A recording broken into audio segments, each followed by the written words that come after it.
que você falasse, o Londrina com essa vitória chegou a 16 pontos e superou aquela meta inicial proposta por você lá no começo de que, obviamente que era uma meta mínima, né? Mas aí com ainda um jogo a fazer, o Londrina chegou já a 16 pontos, continua com 100% aqui no Estádio do Café e sem sofrer nenhum gol em casa ainda nessa Série B, Alemão. Bom, Lúcio, eu só tenho que parabenizar os nossos atletas, né? Nossos jogadores aí, o pessoal, uma dedicação impressionante dentro da partida, um poder de concentração dentro do jogo muito grande, né? A nossa equipe, apesar de alguns momentos, até por a gente estar ganhando o jogo, igual ao segundo tempo, a equipe adversária teve um pouco mais de posse de bola, pressionou a nossa equipe, mas assim, por mais que eles façam uma pressão, a gente não corre riscos assim de tomar gol, os caras não chutam no nosso gol, né?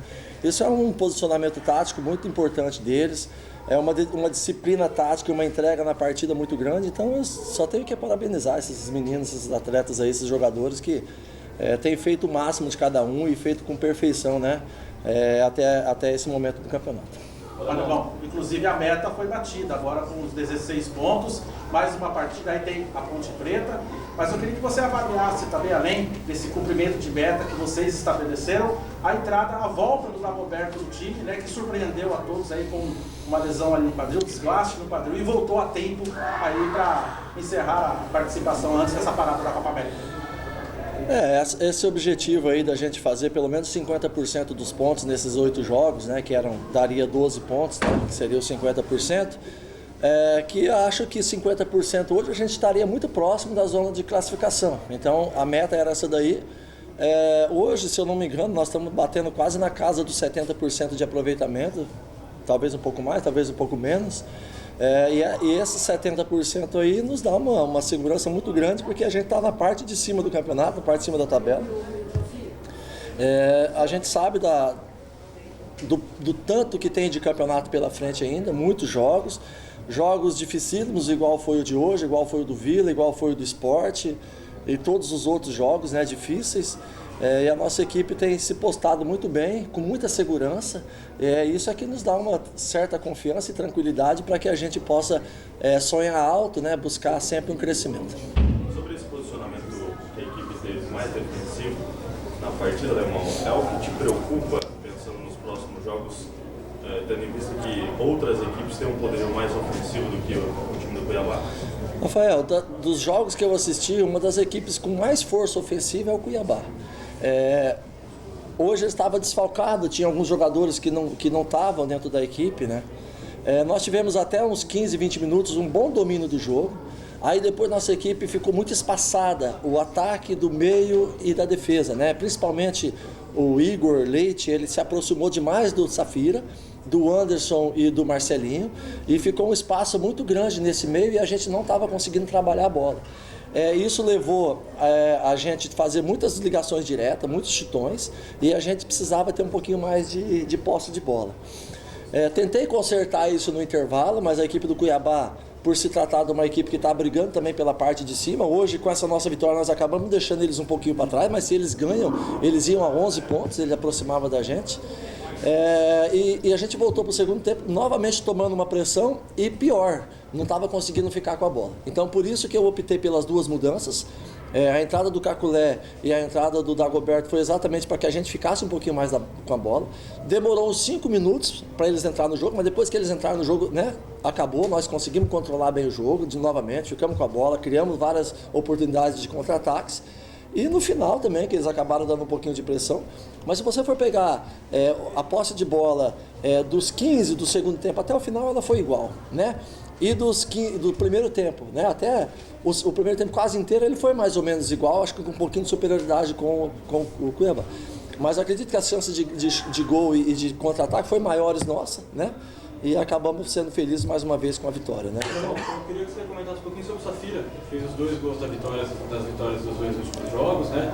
Um pouquinho sobre a atuação dele nesses jogos e se de repente é possível o Dagoberto podemos dizer, o titular do time naturalmente quando se recuperar totalmente, mas podem os 2 jogar juntos de repente? Difícil os 2 jogar juntos, né? Porque as características dos 2 elas não batem dentro do que a gente precisa.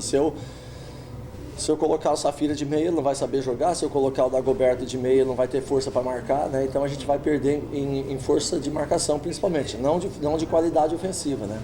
O Safira está tentando aí se estabilizar dentro da equipe, né? Porque ele ficou um tempão parado e na verdade a gente precisa de alguém que faz gol, né? Eu digo que o Wilber, eu falar assim, ó, em termos de participação de jogo, o Wilber é o nosso melhor atacante, né? Na minha opinião. Porém, ele não faz gol, ele não tem feito os gols que são necessários para um atacante. E o Safira fez os gols, o Carlão normalmente faz gol, o Dagoberto faz gol. Então, né, a gente acaba dando a preferência de jogo para esses jogadores aí. E o atacante de área, que é o Safira no caso, ele tem que fazer gol. Ele vai errar, mas se ele fazendo gol, ele fez o papel dele. Bom, com relação ao pênalti, quem foi a opção para o Anderson cobrar? O Anderson pediu para o Dagoberto deixou. O Anderson comigo na base, ele bateu pelo menos uns 10 pênaltis e alguns deles decisivos, ele nunca errou, bate muito bem. Então eu não me preocupei muito na hora dele bater o pênalti, até pela capacidade que ele tem, né? Faz parte, a gente correu até um risco de repente tomar um gol e empatar o jogo, seria muito ruim para nós se isso tivesse acontecido.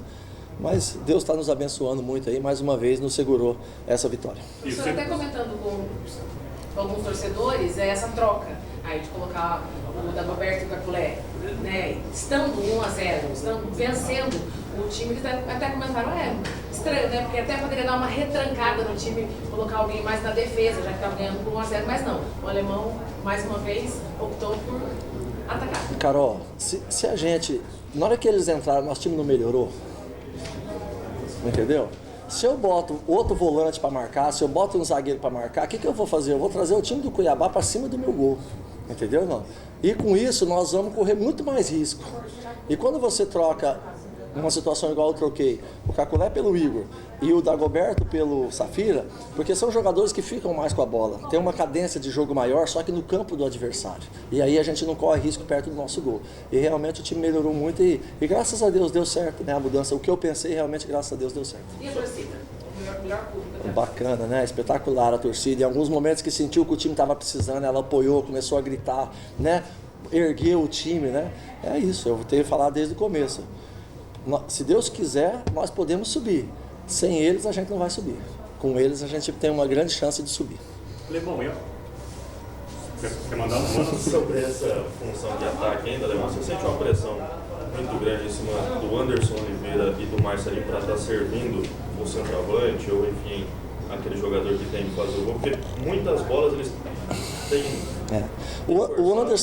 O Anderson, Rafa, ele tem uma característica de domínio de bola impressionante, né? De drible, né? Precisa melhorar e ele vai amadurecer, acredito, com o tempo, esse último passe de finalização. O Marcelinho já tem uma característica de muita velocidade, né? Teve uma bola que ele pegou aqui, meu Deus, foi lá dentro do gol. Só que não tem a capacidade, não digo a capacidade, né? Precisa melhorar a sua qualidade de finalização de passe, na verdade, né? De melhorar o passe, né? Então, realmente, eles precisam evoluir. São dois bons jogadores, têm feito grandes jogos, mas eles precisam melhorar essa definição de passe. E isso é o dia a dia, é o trabalho, é o jogo, né? Isso é natural, mas realmente eles precisam dar uma melhorada nesse sentido. O jogo da Ponte, Alemão, como preparar um time em 2 dias? Muda.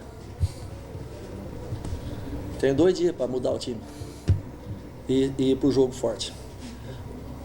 Mas essa questão de mudar uma parte física te preocupa? Peças, parte física. Os caras não aguentam manter o mesmo ritmo do jogo. E nós vamos precisar ter muita velocidade, muita força ofensiva para a gente ganhar o jogo. Então eu tenho 2 dias para pensar o que eu vou fazer e nós vamos vir forte para cima da Ponte com o jogador descansado para a gente ganhar o jogo. Você vai mudar, a tendência é mudar. Provavelmente. Sobre essa mudança te preocupa, Alemão? Por ser um time que não está acostumado a jogar junto? Não, eles jogam junto, treinam junto, sabem tudo o que tem que fazer. Sem problema nenhum. Você tem ideia de quantas posições você mexeria? Pelo menos umas 4. Vamos ver quem que eu vou pôr. Você tem ideia de quem está mais cansado? Assim, pelo que você sente. Ataque. Dagoberto, por exemplo, poderia começar jogando? Pode até ser uma opção, vamos ver. Colegmático, né? Não, gente, é sério, ó, é sério. Nós estamos falando em equipe, não estamos falando em equipe. Nós não estamos falando que todos os jogadores são importantes e eles têm provado isso, haja vista que o Bertotto entrou e entrou muito bem no jogo. Então nós temos uma equipe. Até agora nós estávamos jogando de domingo a domingo. De domingo a domingo, eu acho que o único jogo que a gente foi muito cansado foi o jogo do Sport. E a gente foi muito cansado por ele, não só um jogador, todos, nós perdemos o jogo. Né? E nós precisamos nesse jogo para vencer em casa, para a gente fazer... 19 pontos, pô, pra gente ficar bonito na tabela, nós precisamos de jogador inteiro. O setor defensivo é mais fácil você marcar. Você posiciona, marca. Agora o atacante você precisa de mobilidade. Se você estiver cansado, você não tem mobilidade. Você vai errar passe, você vai errar chute, você não vai dar o melhor passe para fazer o gol. Então nós precisamos de jogador descansado. E provavelmente é isso que eu vou fazer. Segunda-feira são 3 situações que o time joga, que pode se manter 100% em casa antes da parada para a Copa América, se manter no G4 antes da parada e também não tomar gols em casa, nos jogos dentro de casa. Como, dentro dessas mudanças, manter todo esse sistema? Manter o equilíbrio defensivo, Rafael, é o mais importante. É manter o equilíbrio defensivo da equipe e a gente buscar alternativas diferentes para a gente jogar e ganhar o jogo. Então é mais ou menos por aí, entendeu? Porque são números importantes, né, meu? São números bacanas que a gente tem aí, né?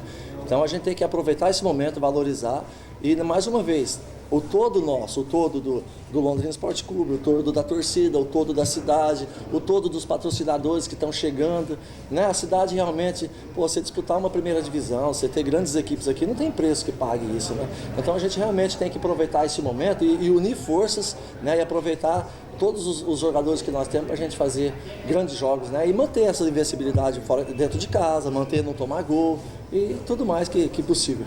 Esse cansaço de jogos colados também vale para o treinador? Vale um pouquinho, né? A gente já sai do jogo muito desgastado, né? A pressão do jogo, a ansiedade do jogo, né? Então a gente também cansa um pouquinho como eles, mas feliz, né? É melhor você sair cansado, feliz com a vitória do que você sair cansado, triste com a derrota, né? Isso é muito, muito bom.